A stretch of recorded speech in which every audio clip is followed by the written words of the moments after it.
This conference will now be recorded. Okay, Lori, you still have another minute.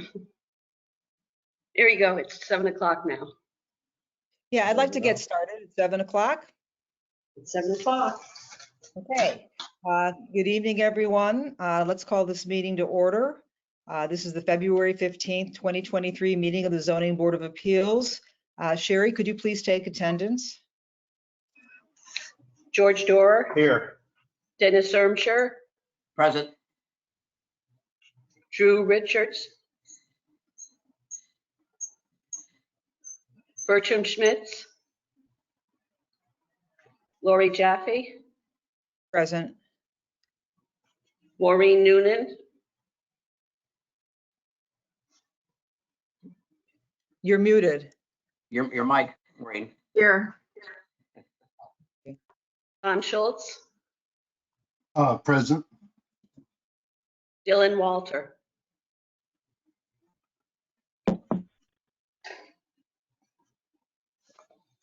Okay.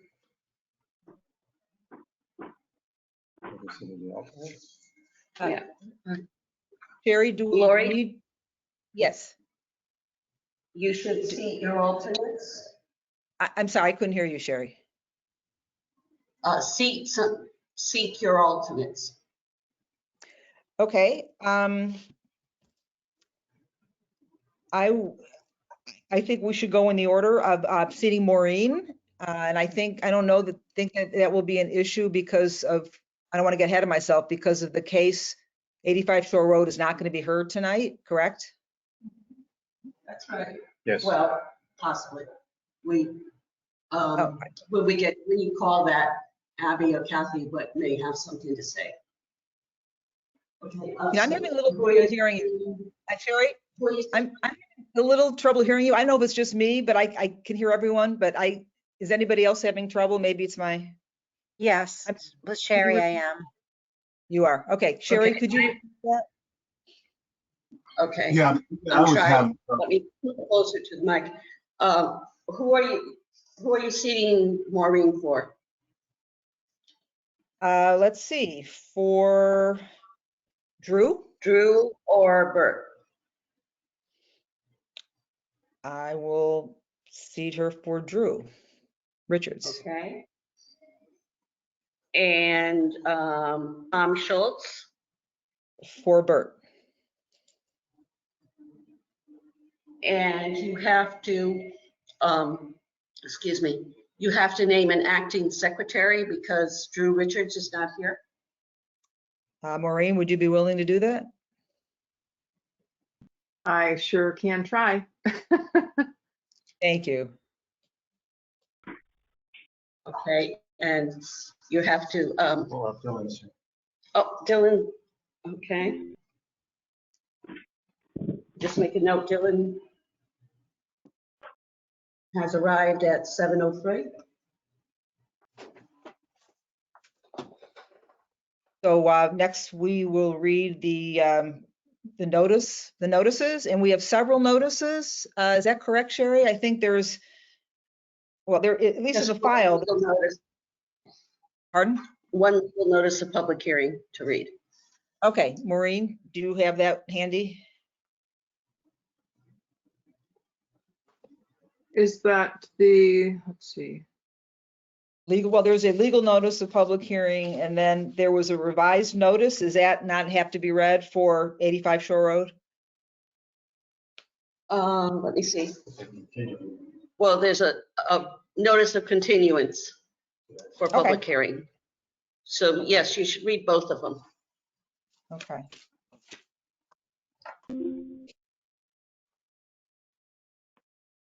So I'm reading the revised agenda.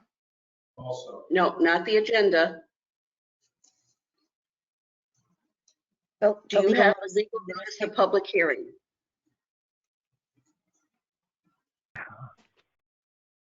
If not, George has. Sherry, if you have them or if somebody has them present that can quickly pull them up to read, that would be ideal. I Right. believe I have it. The Zoning Board of Appeals of the Town of Clinton will hold a virtual public hearing on Wednesday, February 15th, 2023 at 7:00 PM to consider the following. Number one, ZBA 22-22 and CAM for 24 Grove Way, Joe Wren, applicant, Margaret A. Garrett, revocable trust owner, applications for certificate of variance of sections 26.8.2, tidal wetlands buffer, 26.11.4, maximum ground coverage, and 29.2.1, expansion of a non-conforming structure to construct an attached deck, Assessor's Map 86, Block 71, Lot 25, Zone R-10. At said hearing, all persons will have the right to be heard and written communication received. The applications and accompanying maps and correspondence are available for public inspection on the town's website, www.clinton.Connecticut.org. Lori Jaffe, Chair, Town of Clinton, ZBA. Email to the Harbor News to appear 2 times on Thursday, February 2nd, 2023, and Thursday, February 9th, 2023. Okay, and do you have the revised notice of continuance of public hearing? If you don't, George has it. He can read it. George, okay, just to move things along, could George read that, please? Thanks. Revised notice of continuance of public hearing from December 14th to Wednesday, February 15th, 2023. CBA 22-21 and CAM 85 Shore Road, Lori Epstein, applicant, Charles and Lori Epstein, owners. After the fact, application for certificate of variance of section 26-11.14, maximum ground coverage of the Clinton zoning regulations for a shed, Assessor's Map 79, Block 72, Lot 77, Zone R10. That's an extension granted to the public hearing to February 15, 2023. For a public hearing and deliberation decision. That said, hearing, all persons who have the right to be heard and written communication received, the applicant and application and accompanying maps are available for public inspection in the land use office of the town hall, dated at Clinton, Connecticut, this 26th day of January 2023. Lori Jaffe, Chair, ZBA. All right, thank you, George, and thank you, Maureen. Next up on the agenda is the minutes. To review and approve the minutes for the January 18th, 2023 meeting. Would anyone care to make a motion to approve the minutes? I'll make a motion to approve the minutes. I'll second Okay, it. is there, thank you. All in favor of approving the Aye. minute? Aye. Aye. Any nays? Any abstentions? All right, the minutes are approved. Thank you. I have a few brief comments. The order of the public hearing will be, we'll hear from the applicant, then we will have questions from board members and staff. We will then hear from the public, those in favor, those opposed, anyone who doesn't wish to be categorized as in favor or opposed but wishes to speak. If the public hearing is closed, there will be deliberation and decision, although the board has 65 days from the closing of the public hearing to reach a decision. Receipt of applications. Sherry, is that something about any new applications or is that? Yeah, there were no new ones. Okay. And what is the cutoff date for the next meeting? Today. Today at Today, 4 o'clock. And no new applications came in. Okay, thank you. So the first matter, public hearings for the first listed case is ZBA 22-21 and CAM, 85 Shore Road, Lori Epstein applicant, Charles and Lori Epstein owners. After the fact application for certificate of variance of section 26.11.14, maximum ground coverage of Clinton zoning regulations for a shed. Assessor's Map 79, Block 72, Lot 77, Zone R10. Extension granted to continue public hearing to February 15, 2023. Deadline to close the public hearing, February 15th, 2023. I saw in the correspondence or in the case file that the applicant has wishes to table Yes. the public hearing tonight and to move it to March 15th, 2023 meeting. Is that correct? Yes, I spoke to the Correct. agent, the engineer this afternoon, and he said that the applicant was requesting that the meeting be, he just needs to change the verbiage in the email he sent us, but basically, yeah, he wants to table it until March. Okay, do we have to take a formal vote on that, or is that something the staff can grant? Well, you need to continue it to a date certain, so you would essentially just vote to extend, to move this to the March 15th meeting. Okay, would anyone care to make a motion to extend this case number 22-21 in CAM to the next meeting, which is March 15th, 2023? So moved. Seconded. Second, okay. All in favor? Aye. Any opposed? Any abstentions? All right, so the motion is granted.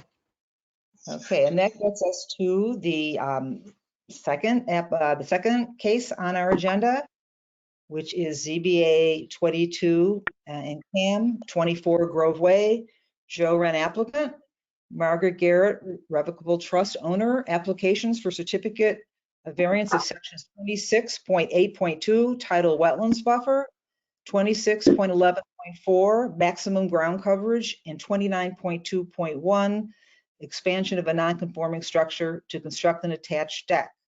Assessors map 86, block 71, lot 25, zone R10. I believe we have Mr. Wren here. Joe?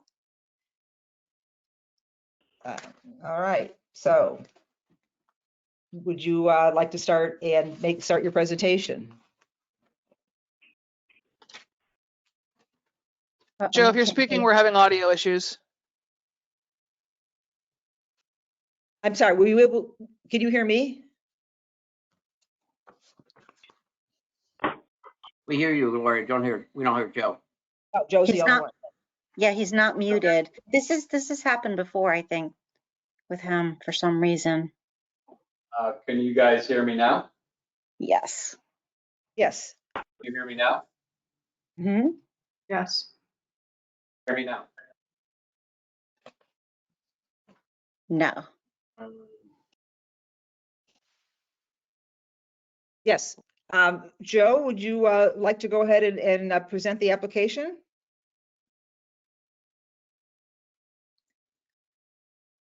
Can you hear me? Yes. Just Now. now, you said something before, can you hear me? We couldn't hear you, but now we can hear you.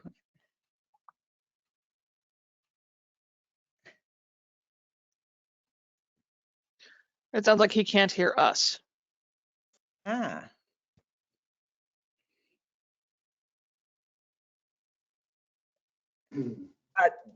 Joe, we are having trouble hearing you Can apparently. you hear me? Now Can we you hear can. me? Yes. Yes.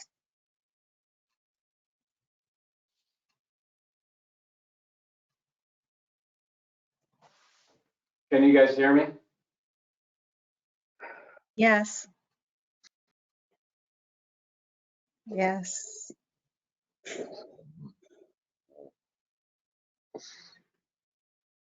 Can you hear me yet?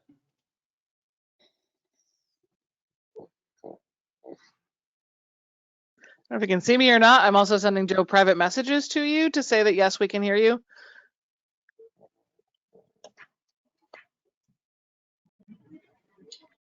Maybe you can call in? I think he's doing that. We could still make him presenter.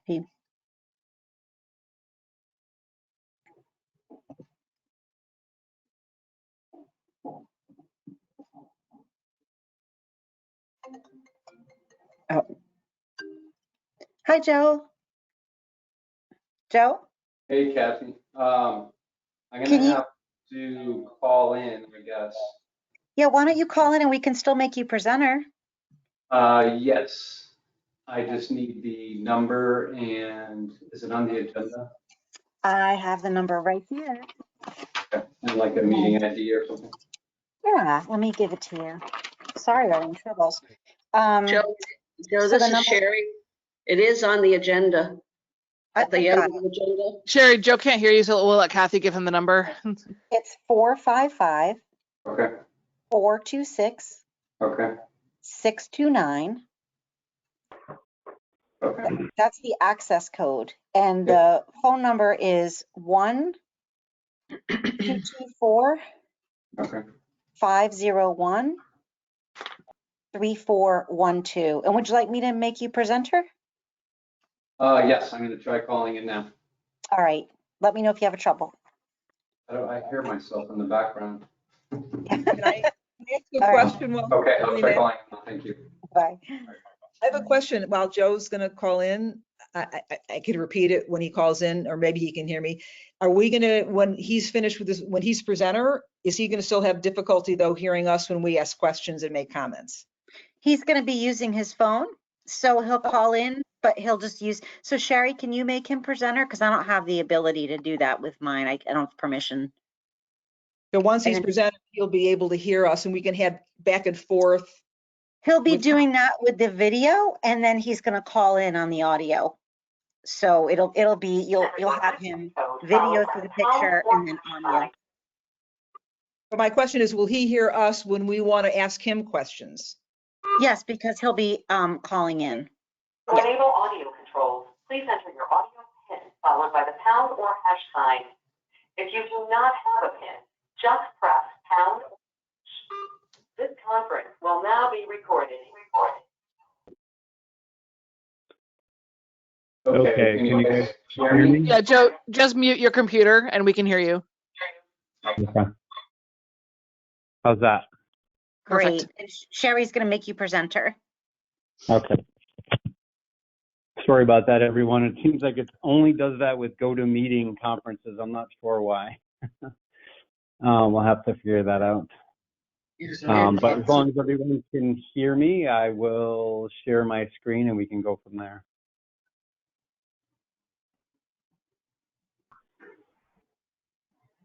We can see it. I'm going to hear them. Hear me. Awesome. All right. Thank you, everyone. For the record, Joe Wren, professional engineer representing Margaret Garrett, who is also one of the callers online. She can hear the audio, I believe. I did hear her before. And I will just go through the application, and then I know that Margaret would like to say a few words in the end as well. Close out some of these windows. Okay, so as long as you can see my screen, I have the site plan up on the screen, which you have paper copies of. This is on Grove Way. We're all familiar with the location. On the site plan, Grove Way is down along the bottom as labeled, and then up in the top corner, there are tidal wetlands. There's an existing home here with a front covered porch on the street side, and there also is a detached garage in this location. The home is a very old home from the late 1800s, I believe. So it's been there a very, very long time. Other attributes of the property, there is a small driveway, gravel driveway on this side with a paved apron, and then a paved apron and a gravel driveway to the garage on this side. All the area around the house is landscaped, and then the rear lawn area essentially runs right up to the edge of the Phragmite. There are tall Phragmite back there. If ever anyone inspected the property at all, you'll see the very clear line of, the marsh. And the lawn essentially goes right up to that. We didn't report that as an existing condition.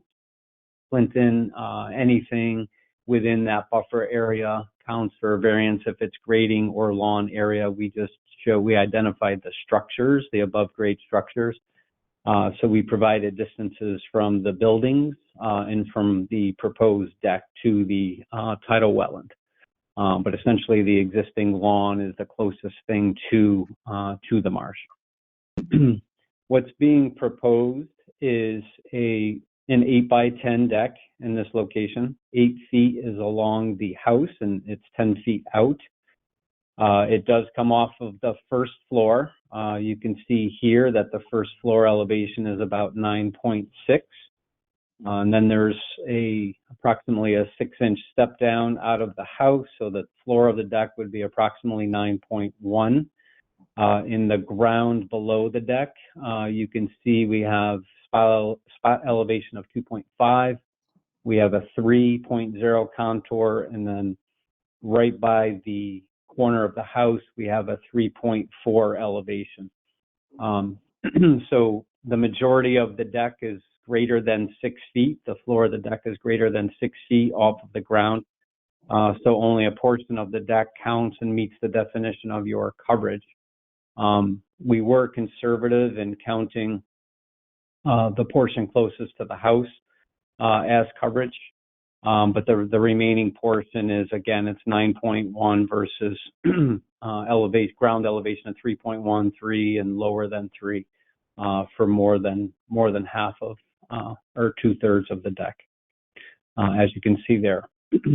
So since the property is already over on ground coverage, we did our best working with Margaret to take some things away that currently are there that count as coverage, and they're impervious areas, bluestone and so forth, that we are proposing to remove to balance the coverage and actually make it a little bit more conforming to the regulations. So those items are shown on here. There are 3 different wood platforms, 2 under the proposed deck, and there's a 3rd over here. And then there are these bluestone stepping stones on this side. And those are proposed to be removed as well, again, to help balance the coverage. The distance to the wetlands is another variance requested. As I had mentioned, the lawn essentially goes right up to the edge now. But of course, this extends out from the house, so it gets closer to the wetlands. So we have 11.4 feet there. Remember, this is more than 6 feet from the floor of the deck to the ground, so it's above grade. It's attached to the house here. And then there are 2 posts to support the deck here. So really the only thing that intersects the ground are 2 6x6 posts to support the deck. Momentarily, I'll show you the architectural plan as well, so you can see that. But this is not a ground level deck. Again, the only thing that supports that touches the ground are the 2 small post columns in the 2 outward corners of the deck. Below this deck, there is an exit or an entrance into the basement area. So that's, of course, left open. So there's access to grade from that basement. The last variance requested is expansion of a non-conforming structure. And Sherry and I had some back and forth on this one, whether that one had to be asked for or requested. And to err on the side of conservancy, of course, we requested it, so it went into the legal notice with that. The non-conforming structure, of course, is the existing house and the existing garage. You can see the 50-foot line from the tidal wetlands is here. So essentially the entire house and the entire detached garage are within that 50-foot area. So any change or alteration to the exterior of the house or the garage would be within the 50-foot zone and would require a variance. So we're not really expanding the house itself, the walls with a roof. We're adding a deck, which it currently does not have. But again, back and forth with Sherry, we agreed to request that variance as well. So Margaret's first request was to do a 12-foot deck, 8 along the house and 12 out. And we had some discussion about that dimension, and she was willing to reduce the deck to 10 feet. She doesn't really have, Margaret is elderly, and she does not have any exterior area in the back of her yard to enjoy the marsh that she can get to without going up and down stairs. So this would provide her access out of the very modestly sized home, out of the first floor to the deck, and then of course back into the house. There is a porch on the street side, but of course that is on the street side and not on the marsh side. So for fresh air and view, she would love to be able to have a very reasonably sized deck on this side, 80 square feet to enjoy the marsh. Now, of course, the hardship we included with the application. I'll just go through those elements quickly as we already went through the variances that are requested. The existing lot is a small non-conforming lot of record. The lot area is 5,501 square feet, where a minimum of 10,000 square feet is required in the R10 zone. That's only 55% of the minimum required lot area. Approximately 98.5% of the lot area is consumed by yard setbacks and tidal wetland setbacks. And just to point that out on the site plan, we have, if you look at the dashed lines here, this is the front yard setback. We have the side yard setbacks and the rear yard setback. And then we have the tidal wetland buffer setback. So there is only a very small triangle right here on the property, that 1.5% area that is buildable. There's currently no building in there, and there's no reasonably sized building or addition that could even fit inside of that. But 98.5% of the lot is consumed by setbacks, so everything would require a variance. The existing house was built in its current location in 1890, decades before the adoption of zoning and tidal wetlands regulations that now encumber nearly the entire lot. The existing detached garage and house are 18.9 and 19.9 feet away from the tidal wetlands, and the existing lawn extends to the edge of the marsh. In addition to this land-based hardship, the applicant is proposing to remove 3 existing ground-level wooden platforms and several bluestone stepping stones to reduce ground coverage, resulting in a reduction of existing nonconformity of coverage reduced from 22.0% to 21.7%, so a little bit closer to the conforming 20%, of course. For the architectural plan that we included here with the application, you can see the back view of the house. Again, very modestly sized house. This is first floor, very small upper floor in that location. Here is the ground level basement access. And this is the architect's rendering. You can see we have the 2 posts that are the only thing that intersect the ground. And then the deck is high above, off the first floor with the railing, of course, as required by code. In plan view, again, here is the rear of the house. Sliders would be installed, so Mrs. Garrett has access to and from. And the 10-foot direction is out toward the marsh, and the 8-foot direction is along the house. So with that, I believe we discussed the plan, the architectural plan, the hardship, and the variances. I believe Margaret is online. I know she was on earlier, and she just would like to say briefly a couple of words. Yes, I am Margaret Garrett. Can you hear me? Yes. Okay. I have lived in this house since 91, when I had to sell my house across the street because of the high taxes. And when my great-grandmother bought this land, as you can tell, it was non-conforming to everything in those days. And the house across the street that she purchased at the same time, the 1882, was the first house in Grove Way.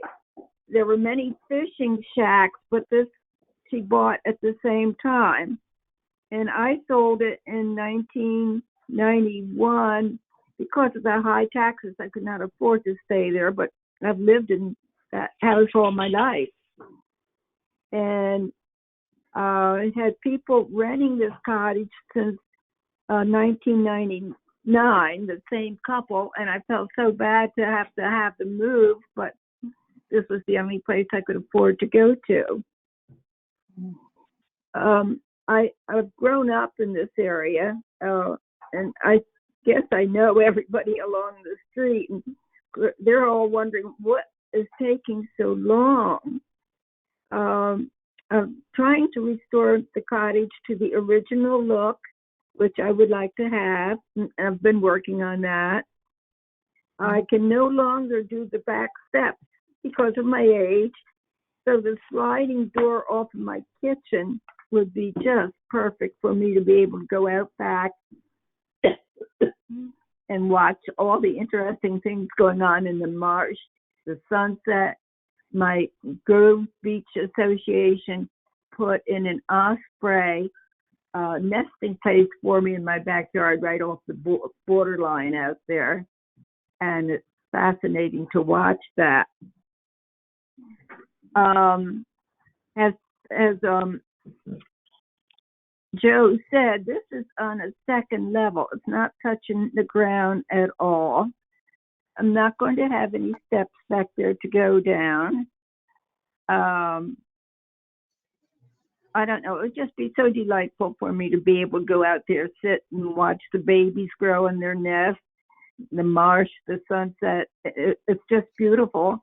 And I did not mind giving up waterfront property that I had lived in all my life.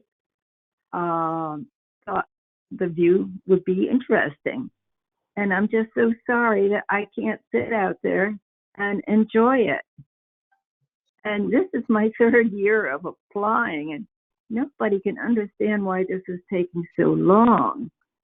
I have no objections from anybody in the Groveway. In fact, they want me to have this. And my front porch is lovely, but with large cars going by, the fumes, I have compromised lungs. Because if I got COVID, I would not live, they tell me. But the fumes of the large vehicles going by is more than I can stand at times because of coughing and choking. So I just would very much like to have this little deck to use. You know, I guess I'm probably the oldest person living in the Grove still that has been there forever. And I just, you know, I was there during World War II. We watched for the submarines that we knew were out front, the Germans. I went to the old Morgan High School that was next to the Episcopal Church, as did my father. And we just feel like we've been fixtures along the way. And now not to be able to sit in my backyard and enjoy the sunsets, it's kind of heartbreaking to me, actually. It's been 3 years and I'm not getting any younger. So I really look so forward to this being passed so I can enjoy that in my last years. And I would thank everybody if you really give this consideration, considering my past there. I thank you very much. And does anyone have any questions? Well, then I will say goodbye. We, Mrs. Garrett, this is Lori Jaffe, the chair. We may have some questions, and I thought we would wait until you and Mr. Wren are done with the presentation, but if you're both finished, we can proceed with any comments or questions. How's that? Yes, That's that fine. sounds great. Is that fine with you, Joe? Okay. Well, thank you both. Thank you, Joe, and thank you, Mrs. Garrett, for speaking to us. At this point, it's time for the board members to ask questions, or the staff. Okay, excuse before we me, go- Jack. Excuse me? It's Lori. Yes. Did Mr. Wren speak about the CAM application in his presentation? I didn't hear that. I don't think he did. Can you hear us, Joe? Yes, I can hear you. Okay. can you please speak about the CAM application? Yes, we touched on some components of it. One of them is coverage, and of course we're reducing coverage slightly. So that's always better for the marsh. We're promoting infiltration and reducing stormwater runoff. So that's one of them that we indirectly touched on. The other one that we haven't talked on much is the flood zone. Of course, the entire property in this area is inside a flood zone. The house and the garage, of course, are 130 plus years old, so they are not flood compliant. The finished floor of the house is 9.6. The finished floor of the garage is 7.4. The note over on the left says that we're in a AE flood zone elevation 12, and Clinton adds the 1 foot to elevation 13. So again, with the garage at 7 and the house at 9, they are not flood compliant. The deck is attached to the house, so it's safe, and it's attached to the ground, so it can't be dislodged. And again, the only thing that intersects the ground, it's not a ground level deck that can be dislodged and moved, are just the 6x6 columns that are attached to the footings and then attached to the deck above. So unless the flood got all the way up to the level of the house, then the deck floor would be out of the flood zone. So since if the water came up to elevation 3, 4, 5, 6, 7, 8, the only thing that would be within the flood itself are those 2 columns that are structurally attached. So we do not see this as exasperating any existing situation or putting a bad situation onto a different property at all. It's just the two 6-inch by 6-inch columns that are within that zone. Before, of course, if a flood came up to elevation 12, again, all these structures would be under 2 to 5 feet of water. And that would just be part of the structure. So we don't think it makes it any worse in any way. Of course, we wouldn't propose it if we thought that it did. So those are the 2 CAM items: stormwater runoff that we're helping a little bit and not exasperating a flood situation. Okay, thank you. And thank you, Sherry, for reminding me to ask about that. At this point, I'd like to ask if any of the board members have any comments or questions. I do, as I often do, but I'm going to go last. I'd like to give other board members and alternates a chance to ask any questions. So, does anybody have any comments or questions?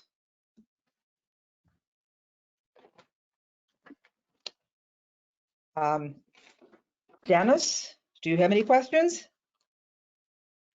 or comments? Also, thank you. Okay, George?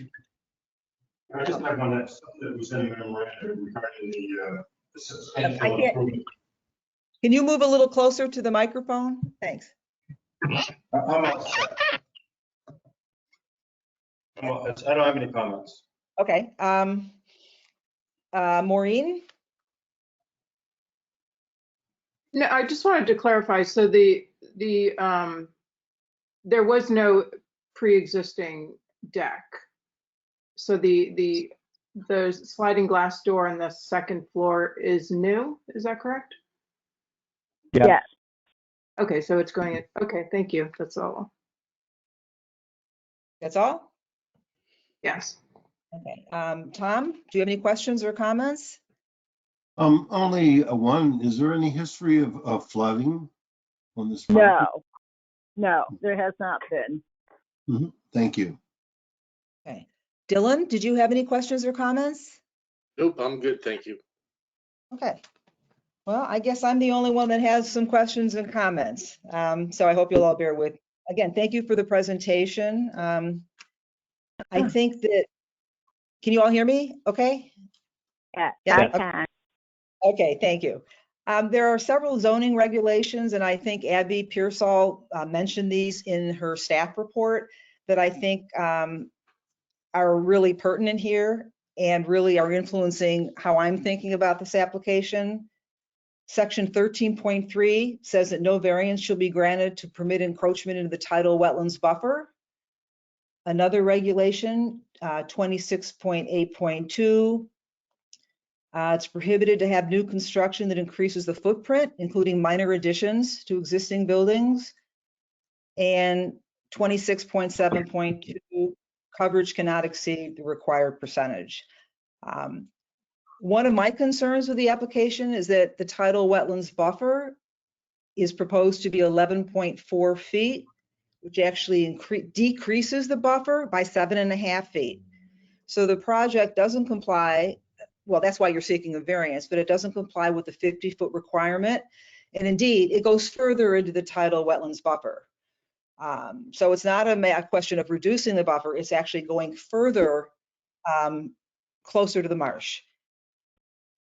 As for the ground coverage reduction, there is a slight reduction. Joe, you're correct. The proposal is 0.3%. It's an improvement of 0.3%, which I personally think is really de minimis, which means it's really not of much significance. And in terms of the statement of your hardship, and again, I say all this, especially to Mrs. Garrett, respectfully, as someone who's an older citizen, but I do feel that we have to follow the regulations because that's part of our job, I believe. So in terms of your statement of hardship, the existing lot is a small non-conforming lot of record. That's true of a lot of houses in town. Then the existing house was built, and especially since, I'm impressed that you've lived in the neighborhood so long, but you obviously, when you bought the property, or was it your great-grandmother who bought the property? You knew how close the house was to the marsh, to the wetlands when you purchased it. So you did that with knowledge of the zoning regulations. And again, the reducing an existing nonconformity, that's true, but from 22% to 21.7%, in my view, that's not a significant reduction. And again, a hardship has to be unique to the property in the same sense that it's a characteristic which isn't exhibited by other properties in the area. And I think that probably most, if not all, of the properties on your side of Grove Way, on the applicant side, back up to the tidal wetlands. So again, with all due respect, I don't view your property as being unique in that regard. And again, I am just quoting section 13.2 of our variances. And again, I don't mean this with any disrespect. You can tell I'm a senior citizen myself, not quite a senior, but a property in section 13.2, the personal hardship of an owner, such as age, which is specifically mentioned, is not a legal hardship because a variance runs and applies to the property and not the person. So I believe that you haven't shown a hardship that is something about your property that's unique as to shape or topography or any other inherent physical condition. Finally, I'd like to mention that I know Mr. Trico, who I believe is an engineer, he did opine on certain steps that could be taken or were taken. But again, the town engineer does not opine on whether a variance should be granted. He focused on flood review, which is important. So those are my comments. And again, I don't know if you want to respond to those comments or if anybody on the board or any of the, let me ask now, if the staff have any comments. Abby, do you have any comments? Sure. Yep. So the relative to the staff report, I know in some of the documents in the record, there were some email correspondence elements from the early part of this application that referenced section 13.3 of the zoning regulations, which deals with prohibitions in our regulations from granting variances. It was subsequently determined that that section prohibiting the board from issuing a variance in this case is not applicable. So 13.2 in terms of your decision criteria criteria is applicable, but 13.3 in terms of prohibitions is not. The reference in the staff report to section 28.6.2 was essentially to say that any sort of, I believe that Mr. Wren also sort of referenced that really any modification to the property would require a variance from that piece based on those conditions. Whether you determine them to be unique or not is certainly the matter for the board to review. I believe, and I apologize because I don't have case quotes or case law quotes in front of me, but I know there's been some discussion in previous ZBA meetings relative to the ability, but not the requirement of the board to consider variances for the reduction of nonconformities, and that's something that you can certainly, talk about as well, and whether or not that's sufficient or grounds that you're willing to consider. So those are really the pieces I've given. Recommendations that if there is any kind of motion to consider the variance of the plan reference should certainly be given so that it's clear as to what you're voting on, and can go from there. And then if there's any questions, we can certainly answer. Okay, thank you. Kathy, do you have any comments or questions? No, Abby and I discussed the application, so I feel that her report is very thorough. Okay, thank you. I'd like to ask now if there's any public testimony. I don't know if it looks like there might be a few people on the call. So I will ask, is there anyone who is on the call who would like to speak in favor of this application? I have to ask 3 times, so I will ask again. Is there anyone who in the call who would like to speak in favor of this application? Is there anyone who would like to speak in favor of the application? Okay. Is there anyone on the call who would like to speak who is opposed to the application? Is there anyone on the call who would like to speak in opposition to the application? Again, I'll ask a 3rd time. Is there anyone on the call who would like to speak in opposition to the application?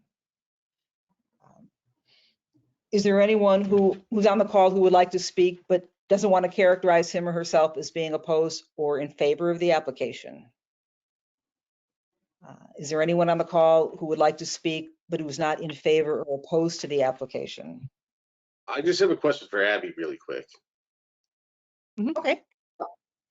Abby, what exactly is a hardship then? Because if a lot predates zoning, it's wait, Dylan, excuse me. No, you're I going want clarification on this, Lori. I want clarification on this because it's not open Dylan, I'd like to finish about the public and then we will get back. I thought you might have had a question related to a question from the public. Well, I think is there any, Dylan, I'm the chair. I'm going to finish this section. I may have to ask 2 and 3 times. Is there anyone on the call who would like to speak not in favor of or opposed to the application, but would like to speak? And I'll ask for a 3rd time. Is there anyone on the call, a member of the public? We're taking public testimony now, not board testimony. Is there anyone who would like to speak in favor of, not in favor or opposed, but would like to speak? Okay. Now, going back to it, you can ask the question, but you did have an opportunity when I asked you before about your concerns about it. But go ahead and ask Abby your question. So, Abby, what is a hardship about predating zoning? I mean, if zoning was in place and these lots were developed, then yes, it'd all be perfectly fine. I mean, this is 0.07 acres. It's impossible to do anything on there. They're just asking for a little extra footage into the marsh because it doesn't conform to zoning laws. So typically, and then through you, Ms. Chair, if you would like me to respond, I can, or I can hold off. It's up to you. No, I think you should. I'd like you to respond because I could respond, but Ms. Dylan addressed it to you, and I'd like you to respond, if you will. So generally speaking, the hardship is a condition that is unique to the property that limits the ability for the owner of said property who has an interest in the land to reasonably use, enjoy, use the property that they own. And so in section 13.2, you know, it kind of gives the reasoning in which you would the findings you would need to make in order to confirm that there is a hardship that that exists. So you kind of follow those steps in 13.2. There's been case law out there, and I apologize that I don't have case references for you tonight, but there have been cases relative to you know, how bad or how much of a hard, you know, how difficult does the hardship have to be before, you know, it really meets that test. You know, there have been things that have ranged from no ability to use the property, you know, for its intended purpose, and if there's any use of the property, you know, for, you know, in this case in a residential zone for residential uses, then you know, whether a hardship exists or not really comes down to the findings of the board about whether or not that hardship has a significant impact. And again, so if you go into section 13, it has to be that, so it's on the property due to its unique shape, topography, inherent physical conditions. It's not just a financial hardship. It's not a personal hardship. Again, it's how does the property relate to those around it? Is it similarly situated and oriented? Is it something, you know, what makes that different? And so that's sort of it. So that, I mean, it's not the, again, it's the determination of the board, and the board has discretion about whether or not the variance would be necessary to provide for the use for which the property is intended and zoned. And so that's really the test. And then you have to sort of make the findings of, is it unique? You know, is it something that was created by, you know, did somebody put something there that shouldn't have been, or is it something that this is a condition that pre-existed and you know, through no fault of the owner is now the case. So you sort of go through those pieces in section 13 to make that determination. Does that make more sense? Dylan, do you have the regulations in front of you by any chance? Because if I you know, sometimes I send them out to everybody just as a little refresher, because it is kind of complicated. But if I may, I can just read you from 13.2 just briefly. Just, you know, basically Abby summarized it, but the hardship recognized by the law is that of the property due to its unique shape, topography, or other inherent physical conditions. The personal hardship of the owner, such as age or family condition, is not a legal hardship, which would support granting of a variance. The hardship must not merely be financial, such as the owner would make more money if it was granted. It must be unique to the property in the sense that it is a characteristic not exhibited by other properties in the area or in the zone, which makes it appropriate for special treatment. And then it says merely being too small or narrow is not a legal hardship unless it restricts the property from being put to reasonable use permitted in the zone. If the surrounding properties are predominantly too small and too narrow for current zoning standards, that is not a legal hardship in that it is not unique to the property for where the variance is being requested. And I do know that Mr. Wren is also hoping to speak again, Madam Chair. Okay.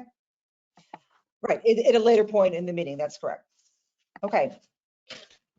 Thank you for the discussion. Are there any we do have documents in the file. Yes. Are there any, I don't believe we have to read them all. Are there any documents that anyone would wish to have read into the record? And You want to interject?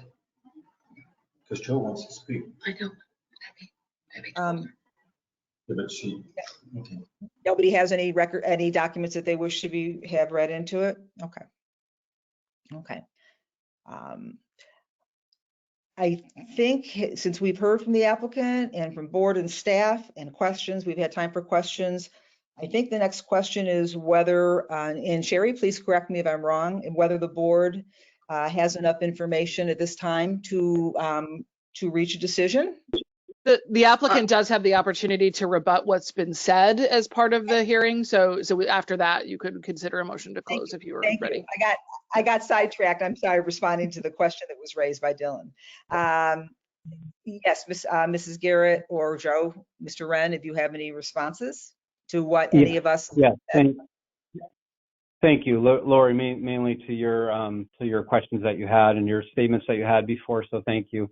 I zoomed in on the site plan that everybody's seeing because I think what's unique about this property, yes, I know we hear a lot that the lots predate zoning and they're small or they're narrow and so forth, and I understand that. What I think, in my opinion, makes this one unique, we don't see many lots that are essentially 100% restricted by the zoning regulations. This is just short of that. It's 98.5%, but on a 5,500 square foot lot, that last 1% doesn't really amount to anything at all.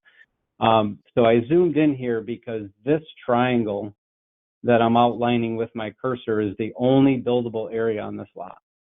So yes, agreeable that this is probably not the only lot in Clinton, but I think there are very, very few, and I think you'd be hard pressed to find one that's 98.5% impacted by things that have been implemented on this property since this lot was created back in the late 1800s. So with the implementation of the tidal wetlands laws and regulations with that 50-foot setback, with the zoning 25-foot front yard setback, 10-foot side yard setback, how it encumbered this property is it just leaves this small little triangle for buildable area, and you can't do anything reasonable there. So essentially the entire property is impacted, and they can't do anything without requiring some sort of variance from your regulations. So in my opinion, that makes this lot not like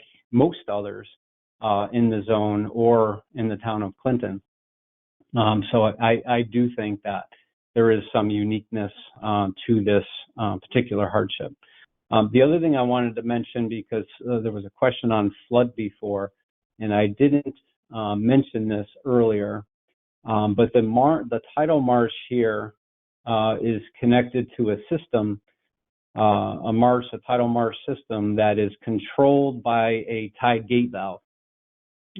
So how that is applicable here is it doesn't see the everyday flooding or the amount of flooding that some other areas do, because there's a tide gate valve that lets water out and essentially doesn't let a significant amount of water back in when the tide water comes up or when the flood waters come up, unless of course they breach a road and they're that high and they fill the marsh anyways. But this entire tidal wetland system that is north and northwest of this property is controlled by a tide gate valve. So it controls the daily levels in the marsh, and then of course the extreme levels as well. So there's less flooding. Margaret responded before, and she has no memory, it sounded like, based on her response, of the property ever significantly flooding back there. Another point that I wanted to make that I had touched on before, but it's hard to tell with this line drawing unless you walk in the backyard.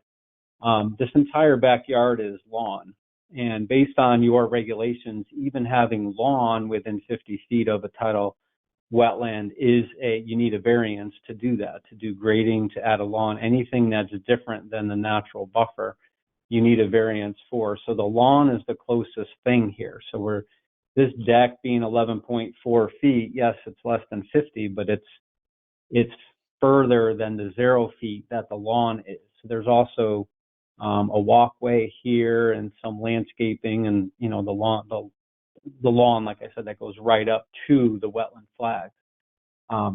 So yes, this is the closest above ground structure, but the ground below it is going to be the same as it is today. We're not affecting that ground other than those two posts that are needed to support the end of that deck. But the ground, the buffer area under that area is going to be exactly as it is today. So we don't think that we're negatively impacting that buffer area. Air can still move through there. Precipitation can still absorb into the ground. Things can grow underneath that deck, whether it's lawn or landscaping. There's plenty of light and plenty of vertical distance between the soil, the ground, the existing ground, and the bottom of the deck to support those things. So we don't feel that it's negatively affecting the buffer back there, since there's already an established lawn. As far as expanding the footprint, that could be looked at in different ways. When I think of expanding footprint, that means expanding walls with a roof, expanding the footprint of a house. Yes, if you draw a line on the outside of the structure and you include the front porch and the back, you know, one can say go around the deck in the back. But also the other way to look at it is we're not proposing to expand the house in any way. So the walls, the living space, the gross floor area, the roof that's impervious and counts as coverage, we're not doing that. We're just asking for a deck that has open spots between the boards so all the precipitation could go through and absorb into the ground below.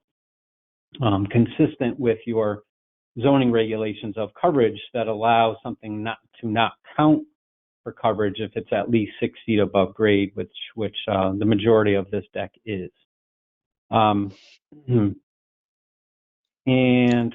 the last thing with the coverage percent, yes, I agree. It's, you know, it's 0.3%. It is a step in the right direction, closer to the allowed. It is, I believe, around 20 square feet, 18 square feet, if my memory serves me correctly. So it's a step in the right direction. There's really no, the way the statute's written, it doesn't have to be significant. It doesn't have to be minor. It could be anywhere in between. It's just making it more conforming, and that meets the definition of more conforming.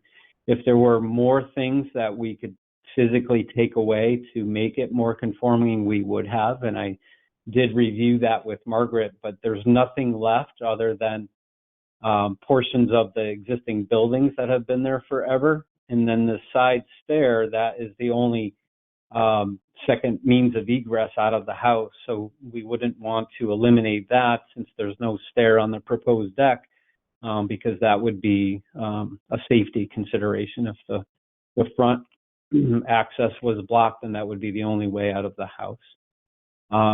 So, you know, I think that us working with the property owner, Margaret put her best foot forward in good faith in removing the stepping stones and removing the wood platforms to try to make this palatable.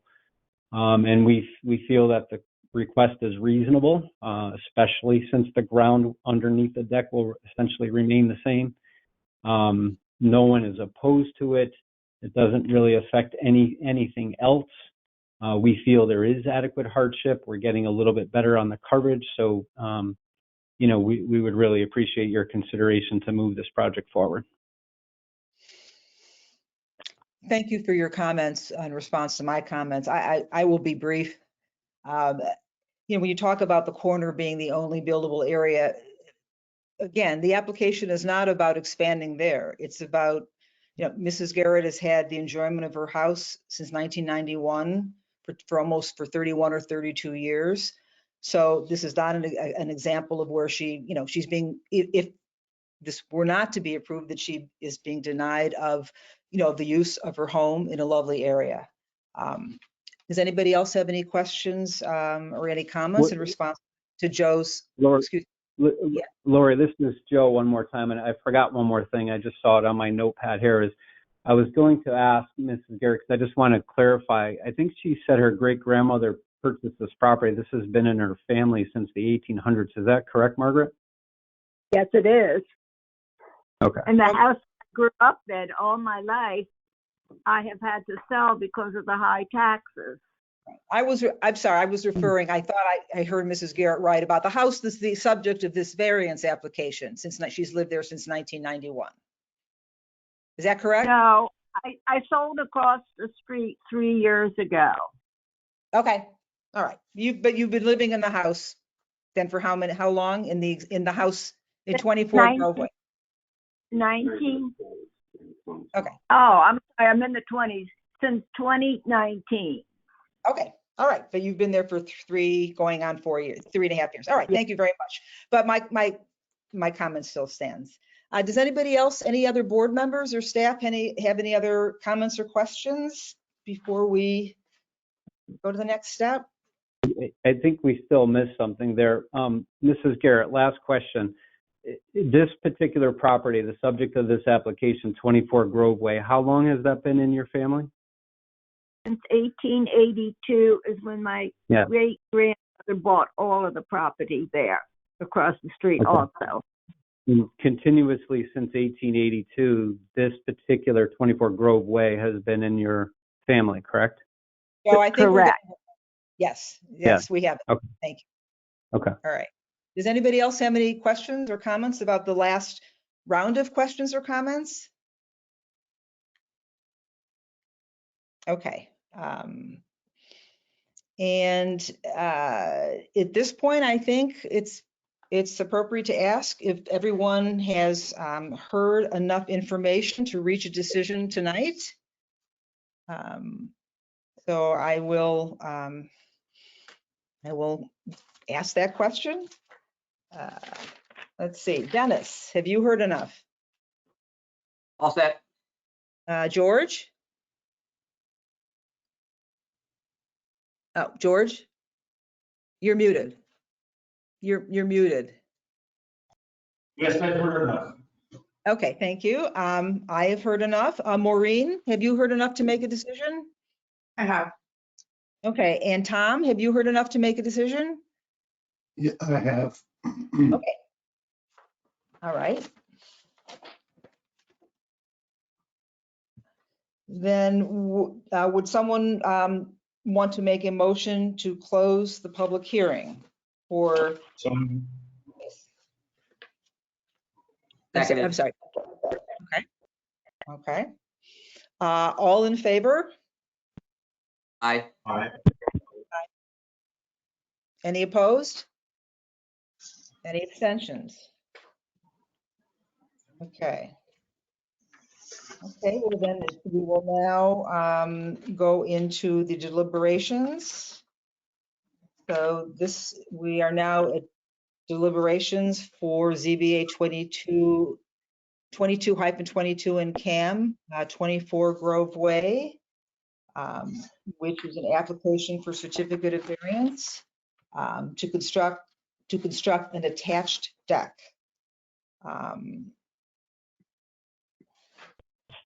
Does anyone on the board, at this point, the seated members of the board, does anybody have any further comments or questions?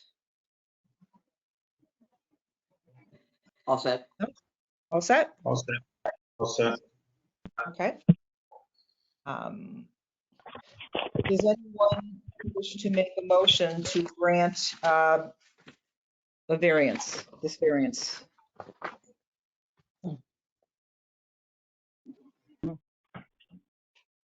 Well, to move things along, I'll make a motion to grant ZBA 22-22. And who is that? I'm sorry, who was that? It's George. Okay. Is there a second? Oh, I guess you have to make the motion. Okay. Go ahead. That's what I'm trying to do. I'd like to make a motion to grant ZBA 22-22, 24 Grove Way to an applicant or revocable trust owner application for certificate of variance of sections 26.8.2. Title wetlands buffer 26.11.4, maximum ground coverage and 29.2.1, expansion of the non-conforming structure. I'm sorry, you move closer to the microphone? Thanks. Thank you. Thank you. Go ahead. This is the last time. Okay. Someone else, I'm just getting so frustrated with this system.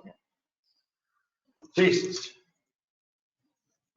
For expansion of a non-conforming structure to construct an attached deck, such as map 86, block 71, block 25, zone R. That's not that. Go ahead, read it.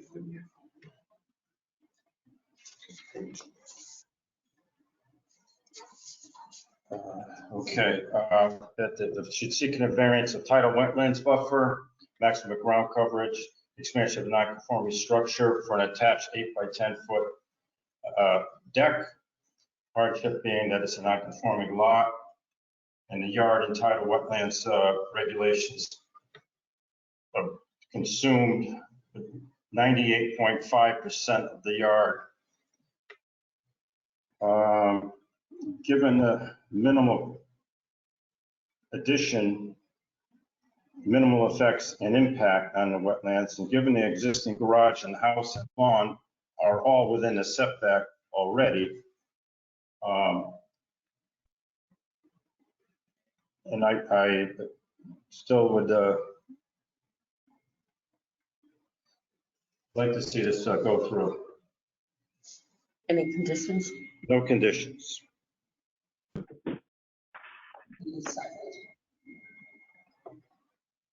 The staff report contains two condition recommendations at the back of at the bottom of the staff report. So Sherry, if you have those, you could show, if George doesn't have them in front of them.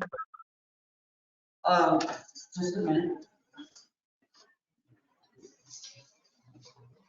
There are two sets of recommendations. One would be in a subsequent vote relative to the CAM application and the floodplain issues. The only thing to add to this motion, by friendly, I guess, amendment, if someone would so choose, would just be to reference the actual title of the plan. That's it.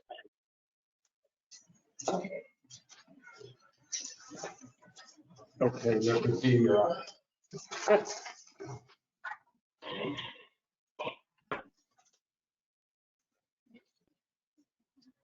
dated It's right here. 7. Okay. This motion to grant According to the plan. in accordance with the plan reference what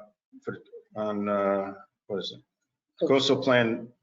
Coastal site plan prepared for Margaret R. Garrett, 24 Grove Way, map 86, block 71, lot 25, Clinton, Connecticut. Prepared by Indigo Land Design dated November 16th, 2022. Okay, thank you, George.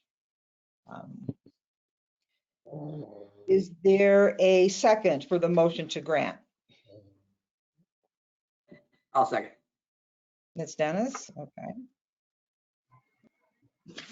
Okay, Sherry, can you call the roll? Let's do a roll call vote, please. Okay. George Dorn, Yes. Dennis Armstrong, What name did you say, Sherry? Your vote. Oh, nay.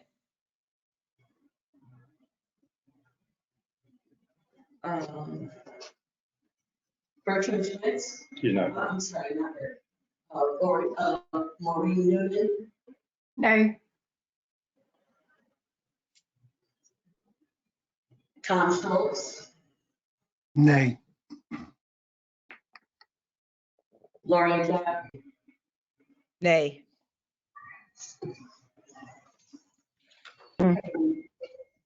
the vote was Motion. 1 in favor and 4 against.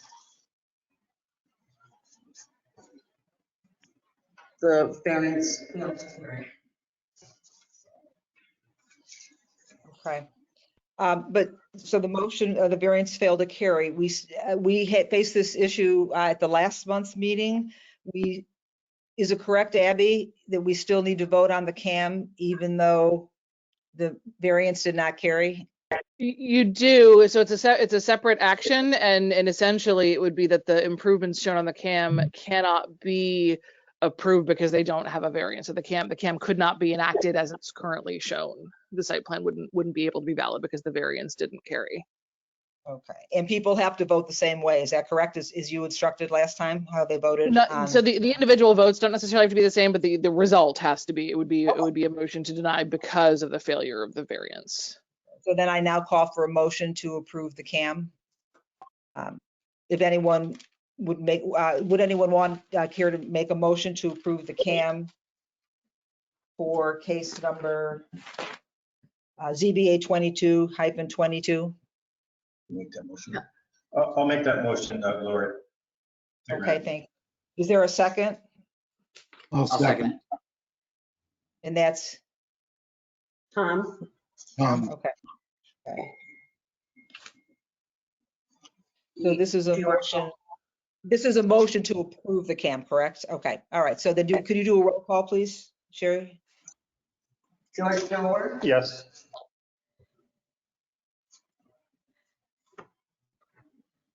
Dennis Archer?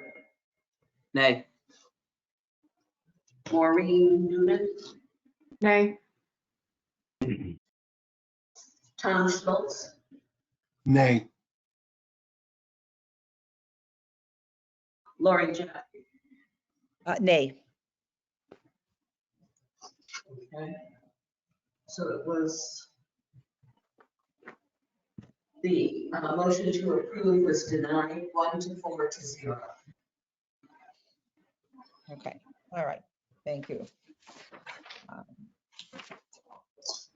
Now, moving on to the next item on the agenda, actually 7 and 8, new business and correspondence.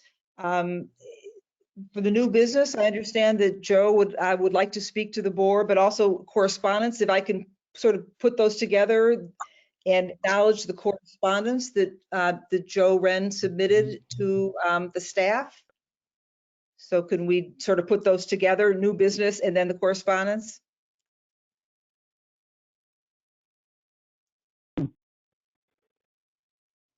Oh, all right. Well, we'll do it with the new business. Joe Wren had asked for a very brief amount of time to discuss and present to the board. So you have a brief period of time, Joe. I'll take. Thank you. Hold on, I I have have to mute myself. Joe, I think you need, if you're still on the call, Okay. yeah, there you go. Yeah, I just muted myself. Used to doing the other way, sorry. So yeah, very, very brief. I just wanted to, obviously there's been some changes to the board and to the way projects are viewed.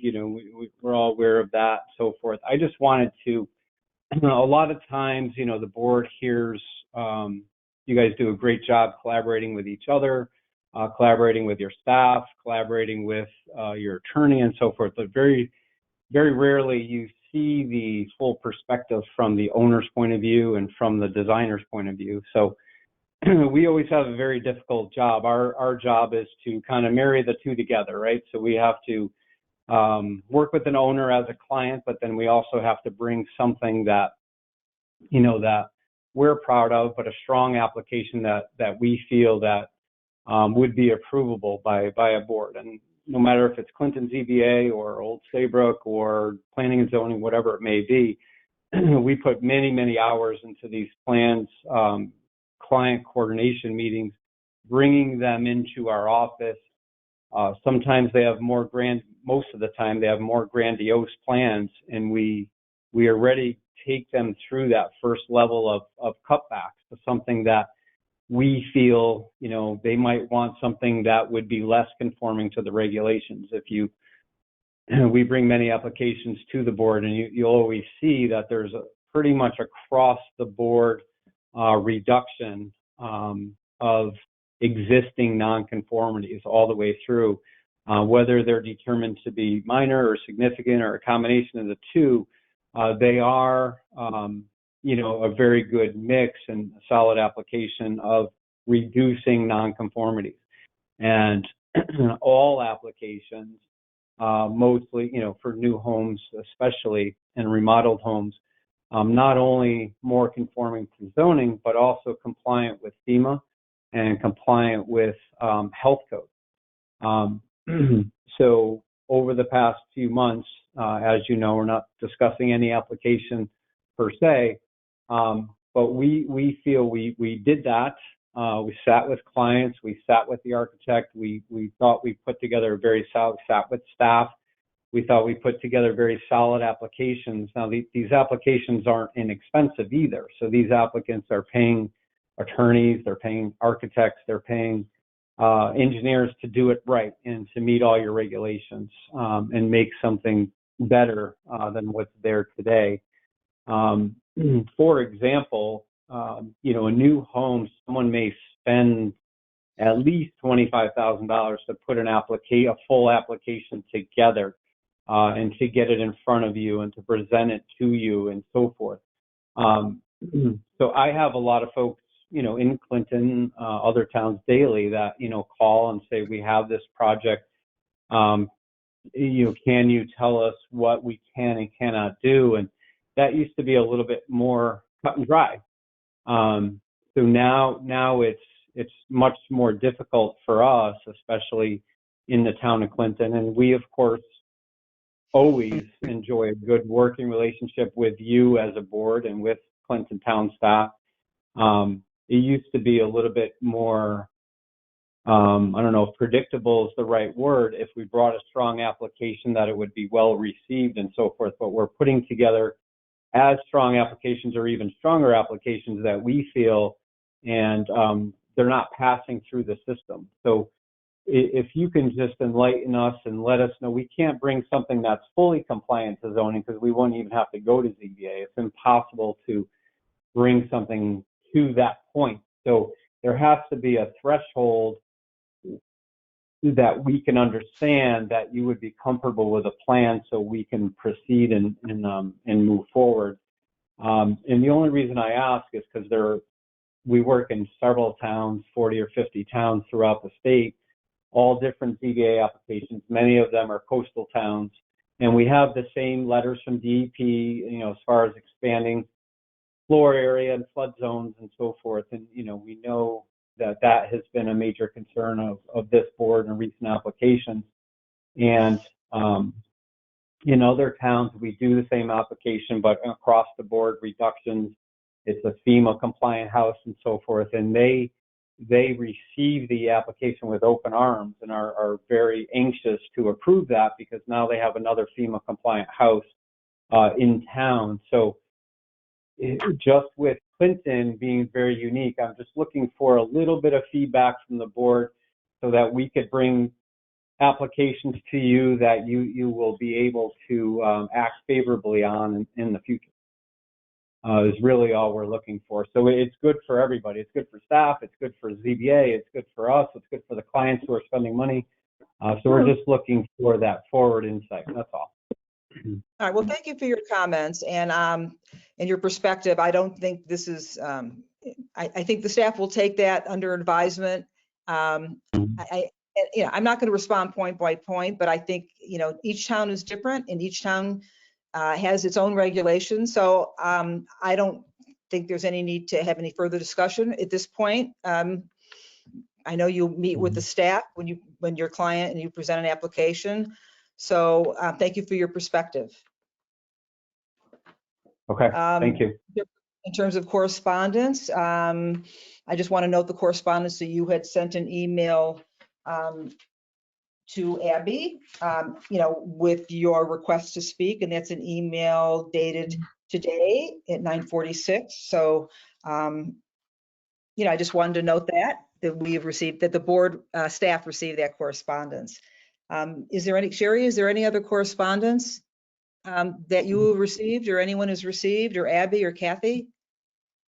I have none. Abby or Kathy, have you received any correspondence? No. Just what we shared about the, extension of 85 Shore Road to the next meeting. That was all. Okay. Moving on to the next item, payment of bills. Sherry, is there anything to report? No bills other than the bills for legal advertising. Okay. Oh, did someone else have a comment? No, okay. And then the next item is additions to the agenda for the March 15th meeting. 85 Shore Road will be on that agenda, correct? Yes. Okay. Are there any other additions that we have to place on that agenda at this time? Not to my knowledge, no. Abby? Nope. Sherry? No? Anyone else? Okay, unless anyone else has any new business or anything, I think it's time for a motion to adjourn, but is there anything else under new business that anyone wants to bring up before I call for a motion to adjourn? No. Okay. All right, do I hear a motion to adjourn the meeting? I'll make that motion.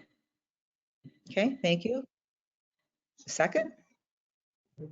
I'll second it. Okay, all in favor?